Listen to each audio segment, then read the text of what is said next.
ایک بڑے اور سرسبز جنگل میں پری نامی ایک چھوٹی سی چڑیا رہتی تھی۔ پری بہت خوبصورت اور خوش مزاج تھی۔ ایک بات تھی جو اسے ہمیشہ پریشان رکھتی تھی۔ وہ اپنے چھوٹے سے گھونسلے سے خوش نہیں تھی اور ہمیشہ دوسرے کے گھونسلے کو دیکھ کر حسد کرتی تھی۔ جب بھی وہ کسی اور پرندے کا گھونسلہ دیکھتی تو دل میں سوچتی کہ کاش اس کے پاس بھی اتنا خوبصورت اور بڑا گھونسلہ ہوتا۔ ایک دن پری اپنے دوست کبوتر کے پاس گئی اور اداس لہجے میں کہا، کبوتر بھائی دیکھو نا، میرا گھونسلہ کتنا چھوٹا اور سادہ ہے۔ میں چاہتی ہوں کہ میرا گھونسلہ بھی اتنا بڑا اور خوبصورت ہو جتنا باقی پرندوں کا ہے۔ کبوتر نے مسکراتے ہوئے کہا، پری کیا تم جانتی ہو کہ ہر پرندہ اپنے گھونسلے کو بڑی محنت اور محبت سے بناتا ہے۔ وہ جو کچھ بھی بناتا ہے اسی پر خوش رہتا ہے۔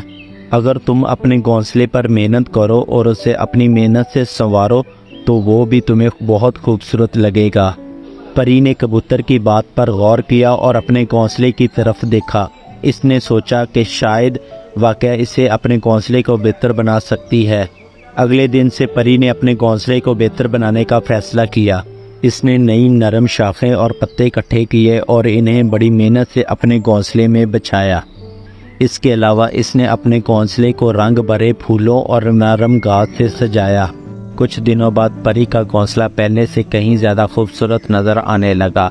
اب اس کا دل بھی خوش تھا۔ وہ اپنے گھر کو محبت اور شکر گزاری سے دیکھتی تھی۔ اسے احساس ہوا کہ خوشی چیز کی ظاہری خوبصورتی میں نہیں بلکہ اس پیار اور محبت میں ہے جو ہم ان میں شامل کرتے ہیں۔ پری نے اب شکر گزاری اور عاجزی سے زندگی گزارنے کا فیصلہ کیا۔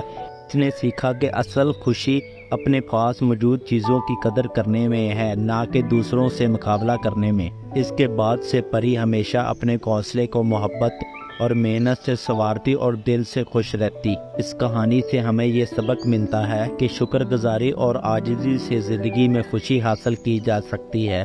اپنے پاس موجود چیزوں کی قدر کرنے سے ہم حقیقی خوشی پا سکتے ہیں۔